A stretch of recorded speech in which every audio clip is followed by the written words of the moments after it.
Assalamualaikum warahmatullahi wabarakatuh. Balik lagi di channel Markas Pinjol teman-teman ya. Oke teman-teman, seperti biasa di video kali ini saya akan bahas atau berbagi ya tentang gagal bayar pinjaman online. Karena masih banyak teman-teman kita yang saat ini terjerat di pinjaman online yang sudah panik dan takut teman-teman ya. Jadi di sini di video ini saya mempunyai aplikasi pinjol ilegal yang nggak dibayar sekitar ada 2 ya. Jadi buat teman-teman simak terus video ini, jangan di skip ya.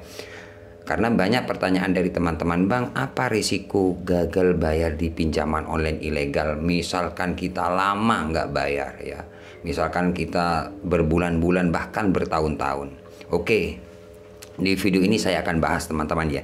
Buat teman-teman yang baru menemukan channel ini, jangan lupa tekan tombol subscribe-nya teman-teman ya, agar kalian tidak ketinggalan info terbaru dari channel Markas Pinjol.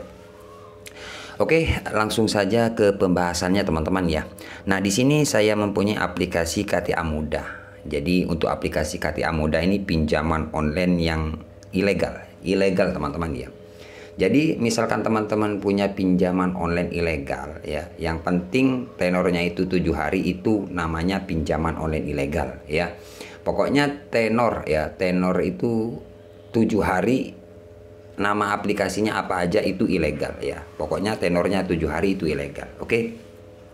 Sebenarnya sama aja sih teman-teman, nggak harus apa namanya, tapi ilegal itu kebanyakan saling berhubungan gitu loh. Cuman beda nama aja seperti itu. Oke, nah di sini saya langsung buka untuk tagihan teman-teman ya.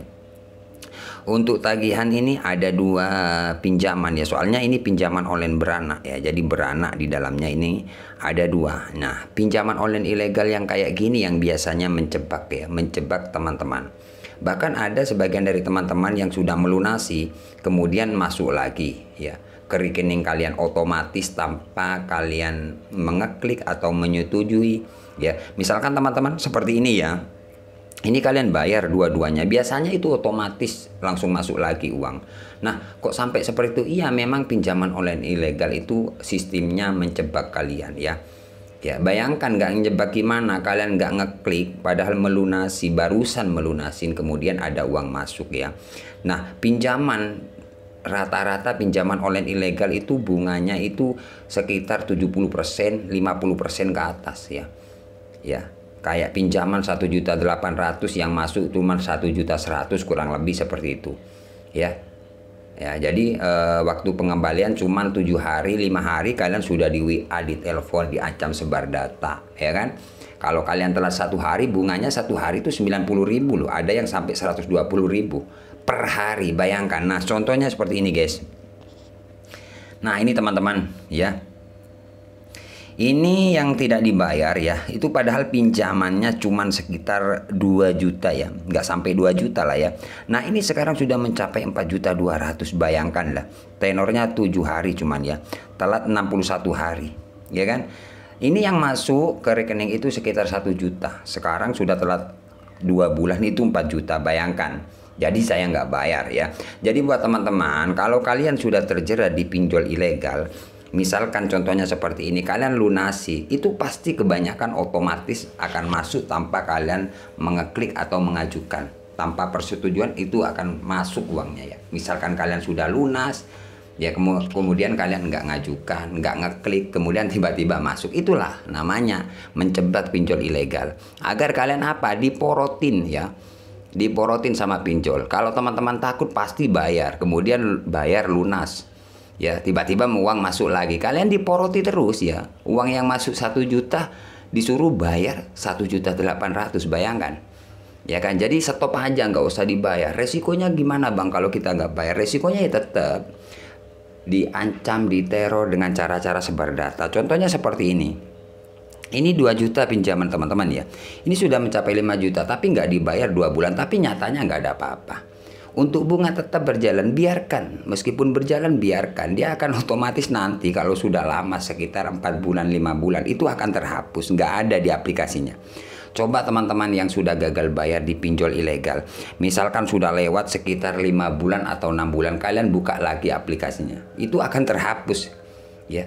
akan terhapus untuk pinjaman kalian. Sudah nggak ada tagihan di sini. Seperti itu pinjol ilegal. Makanya buat teman-teman yang baru pertama minjol, kemudian kalian bayar melunasi, tiba-tiba uang masuk lagi, itu kalian stop aja sudah. Nggak usah dibayar. Gimana bang kalau data saya disebar? Nggak usah takut. Itu hanya gertakan. Misalkan ada WA ancam sebar data, kemudian kontak kalian akan disebar, foto kalian mau disebar, kalian nggak usah takut, itu gertak aja.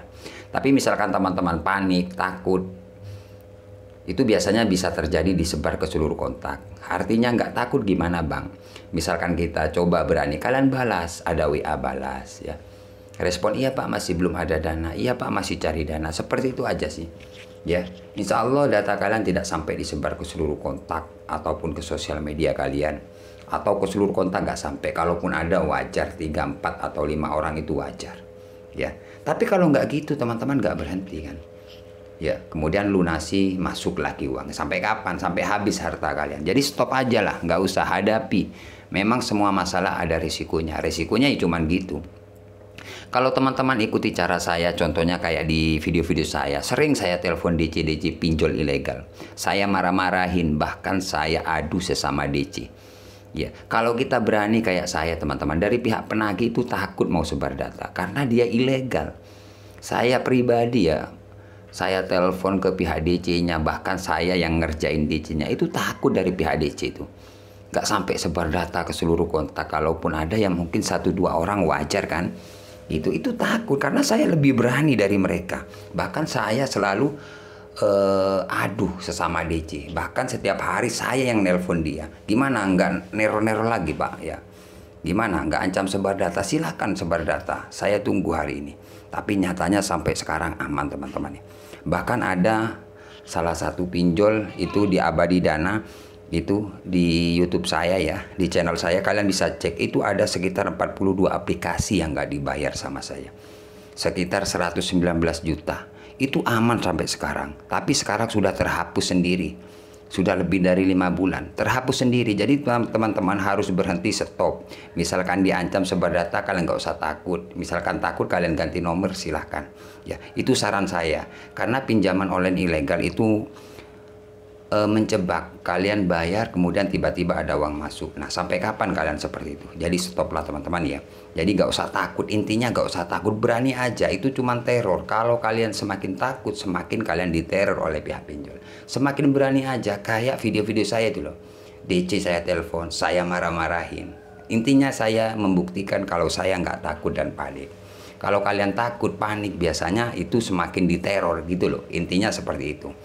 Ya, kalau kalian takut balas WA, kalian ya diamin aja sudah. Ya, seperti itu, nggak usah balas. Kalau kalian berani, lebih berani seperti itulah, kayak di video-video saya.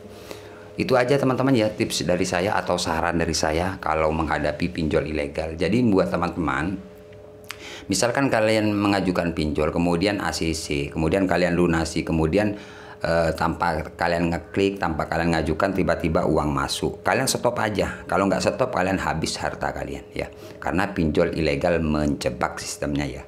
Oke teman-teman, semoga video ini bermanfaat. Jangan lupa like, komen, dan subscribe channel ini. Tunggu video-video selanjutnya dari channel saya. Oke, saya akhiri. Assalamualaikum warahmatullahi wabarakatuh.